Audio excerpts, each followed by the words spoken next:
Hey friends, Brendan here again, and thanks for joining me on this video of 7 principles to live your life by as a man. If you like this kind of stuff, I'd really appreciate a subscribe and a thumbs up on the video. It really does help.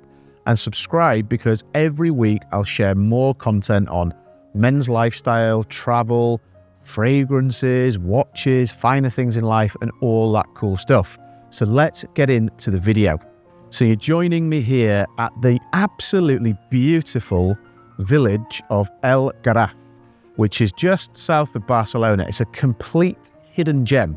We're going to do another video on El Garraf as a little hidden gem and a hot spot for you to check out. But in this video, we're going to talk about the 7 principles to live your life by as a man. And this is really my reflections, but I want to hear yours too. So definitely make a comment below on your principles. What have I missed? What would you add? And I'm going to go through all the principles one by one and finish with the absolute key to everything. The key to everything. I'm going to save that to the end. So let's get straight into it, and I'll give you a quick view of the beautiful El Garraf. Isn't that stunning? So I want to give you a little insight into my life a little bit here. Sometimes I come to El Garraf to just enjoy and soak up the views, and today is one of those days. There's very few people here. I've literally seen maybe 4 people in the whole town or whole village since I got here. Now it is midweek and it is January, late January, but yeah, I come here because it changes my state. You know, change your environment to change your mindset, right? I'm walking up now to what I call the bench of contemplation. I'll show you in a second, but come here, sit on this bench, sometimes bring a nice cigar with me. I'm not today because it's midweek and I typically don't do that. But yeah, I'll just give you that to help you see exactly what this town and this village is all about. It's all about those incredible Mediterranean views, and the drive down the coastline, my God, is absolutely incredible. So yeah, we're going to approach the bench of contemplation now. I'm going to sit and chill for a bit as we do this video.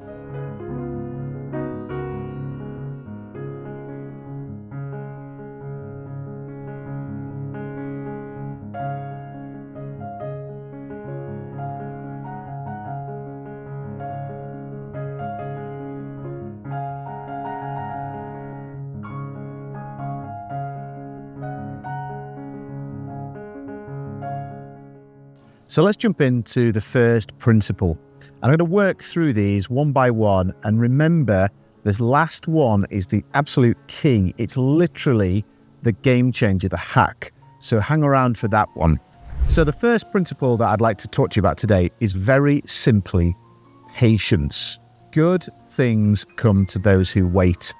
And I say this to you as an unbelievably impatient person. I am not a patient person, but I've learned over 20 odd years in business and coaching and just trying things out, relationships and all that kind of stuff, that it is a balance between making things happen and letting things happen. Some things just take time. And if you don't give it the time, you force it, you run out of runway. You can't let things nurture and grow. Slow down.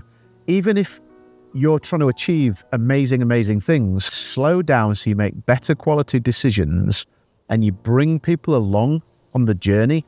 What I used to do when I was running my businesses and so on was I would sprint so far ahead, probably out of sight of the rest of the business, the people I'd hired to help me, and they couldn't tell what I wanted. There was too much space between where I was mentally and what they were doing on a day-to-day. And the game is not that. The game is to help people along the way and slowly increase your sort of average speed. And that's on a business level. On a personal level, slowing down just has so much value. Having patience, you'd make better decisions. You can actually think. And very simply, you will like yourself more. Take some of that pressure off yourself so that you can enjoy the time that you have. if you live so much in the future or you dwell on the past and you're just constantly turning over cogs of what do I want next, or what happened there, you don't enjoy the now. And life is just going to be over in a shot if you adopt that kind of mindset. So absolutely slow down, show patience, make things happen, sure, but allow time for things to nurture and grow organically as well. Next principle, big one, collaborate, don't compete. I often say to my clients and my team, we do not use the C word. We do not use the compete word. You can use other C words if you really want, but it's true. You are unique. You don't need to compete with anybody. Your experiences, your skill set, your background, your traits, your energy is completely unique. Lean into your strengths, and instead of competing, go and find complementary people. I held a call for some coaches in my industry, and I kind of said at one point, like, why is this person and this person and this person on the call and we haven't worked together for the last 10 years? We've been in this industry for 20 odd years and we've never collaborated because of our bloody egos that were blocking collaboration because we were unwilling to reach out and do that. Don't be that person. Collaborate. Don't compete. There is more than enough quality out there. You are unique. Go and find people that can open more doors, help you, partner with you.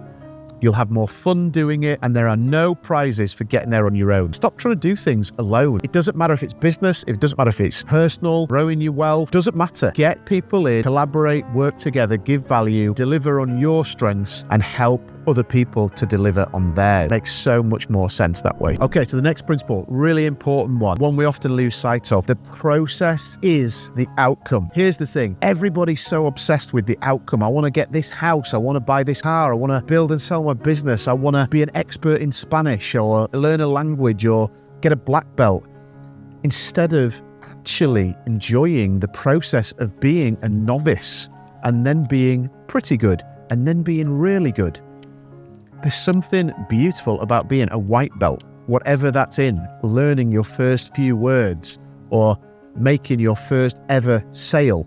Enjoy the process, slow down, enjoy the process and turn the process into the outcome. Otherwise, you're going to be old and unable to enjoy it when you finally do get the outcome, whatever that thing is, right? So, however old you are right now, whether you're young or you're medium or you're in your later years, it does not matter. Slow down, treat the process as the outcome and actually start to enjoy the things that you do. I'm hiding behind the sun a bit here, trying to not blind myself while I do this. Next principle, lean in to your passions, follow your passions. When I was 19, I was lucky enough to read a book called Shapeshifter by Jeff Thompson. And in that book, the message was, if you make your hobby your job, you will never work again. At the time, I was working on building sites. I was hating it. I was all about martial arts training and fitness training. And everybody on the site was like 4 sugars in the coffee and a bacon sarnie at 10 o'clock. It just wasn't congruent with me at the time. I was really quite depressed. And the book gave me permission to lean into my hobbies and turn them into my profession. And I fully committed to becoming a martial artist and then a strength and conditioning coach. And that lesson has paid me dividends for over 20 years.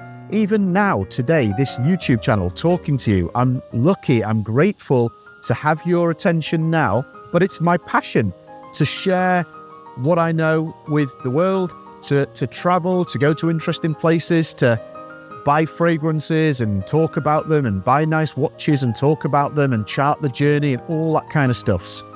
Whatever your passions are, doesn't matter if you want to make a job out of them, lean into them, carve out more time. You will feel better for it.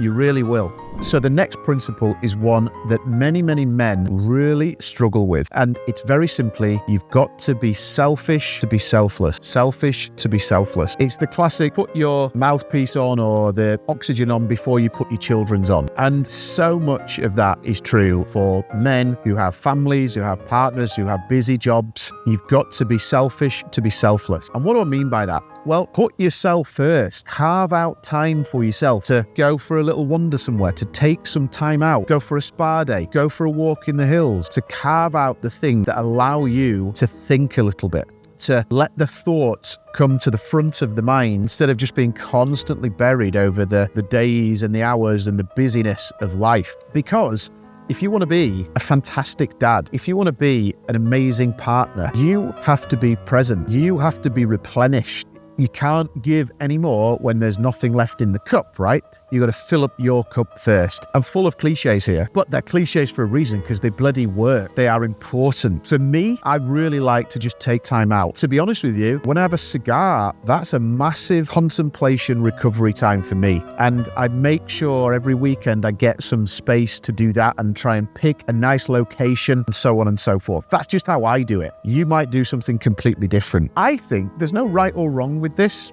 but it's having enough time. So there's a difference between flow moments and peace moments, as I call them. Flow moments are like you're not thinking about anything, time's just passing. You might be doing Brazilian Jiu-Jitsu, you might be on the mat, completely in flow, you might be reading a book or something like that. Peace moments are when you're kind of not doing that much and there's enough time, more meditative almost, for you to think consciously and actually figure out what you want to do, where you're at in life, if you're happy, if you're content, and so on and so forth. So yeah, carve out time for yourself, peace moments, flow moments, and be selfish so you can be selfless.